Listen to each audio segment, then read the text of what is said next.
Hello everyone. Welcome to another video on the channel. Today, I will teach you how to duplicate a project in Canva. You can create an identical copy of any project. Just don't forget to subscribe to the channel and like this video. This will help me a lot to bring more videos like this to you. Let's start the video. The first thing we will do is open the Canva app.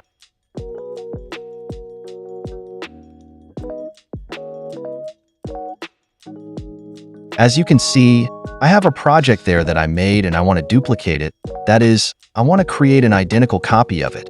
To do this is very simple. Instead of clicking on the project and opening it, you can click on the three dots and then on duplicate.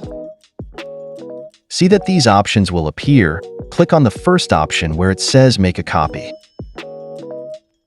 Once this is done, the Canva app will give you a clone of your design exactly like the other one. This is very useful for those who want to modify something without modifying the entire project. Everything is now complete. You have successfully duplicated your project. Don't forget to subscribe and like until next time.